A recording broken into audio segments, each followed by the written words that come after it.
Ուր ես Ադամ։ Աստված ասաց Ադամին, երբ որ Ադամը մեղք գործեց ու ուզում էր թաքնվել Աստծո ներկայությունից։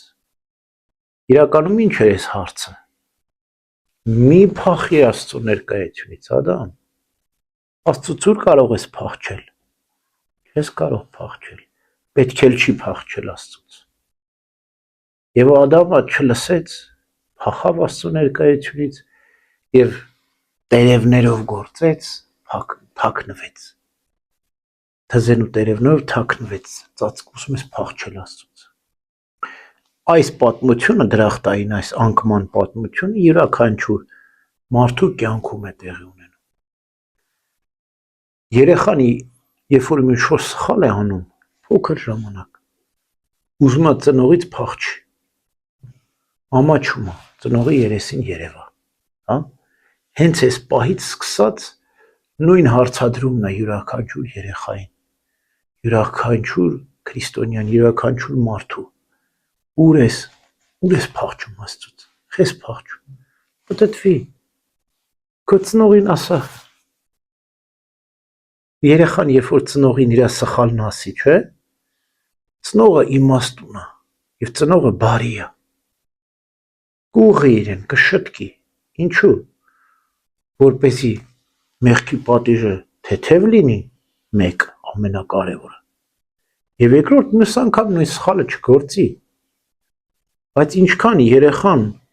հետաձգում է իր սխալներ իր ծնողին ասելը, այնքան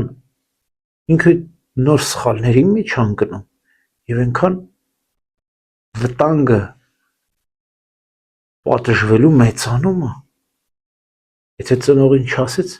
եկած մյուս օր ավելի մեծ սխալ կանի, կամավորապես չխոստովանեց, ակամա կպատժվի։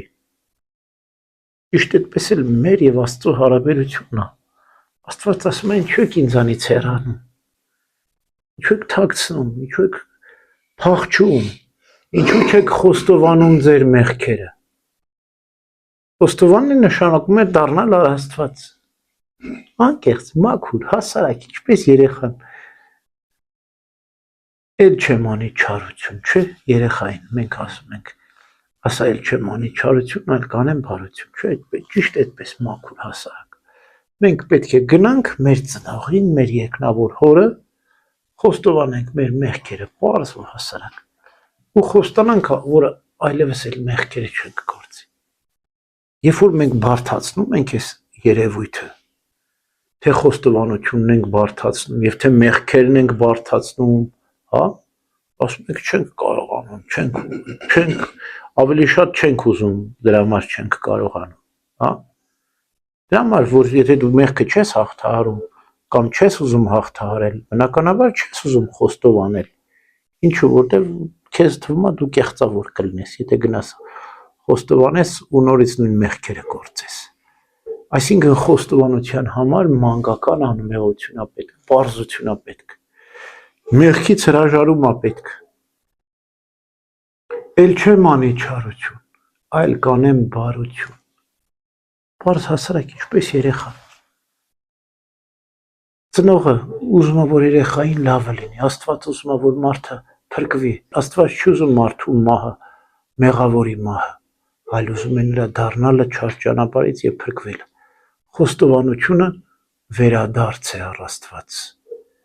Անկեղծ զրույց է Տիրոջ հետ, բնականաբար քահանայի միջնորդությամբ, հոգևորականի, բժշկի օգնությամբ, իրականում խոստովանություն Աստծո առջև ենք անում։ Ներկա է ուղղակի քահանան, որպեսզի իրական լինի, թե չէ մտքով մենք միշտ Աստծուն խոստովանում ենք, բայց նաև բերանով խոստովանենք։ Մեր մեղքերն ասենք, որպեսզի թեթևանանք, որպեսզի մեր անջրպետը, պատնեշը մեր եւ Աստծո միջև վերանա, որտեվ եթե մենք թաքնվում ենք Աստծուց, Ադամի նման փախչում ենք Աստծուց, ուրեմն մեր միջև մենք պատնեշ ենք անում։ Բայց երբ որ մենք գնում ենք խոստովանում ենք մեր մեղքերը Աստծո եւ քահանայի առջև, ինքներս այդ պատնեշը քանդում ենք, մտերմանում ենք Տիրոջ հետ։ Ամեն։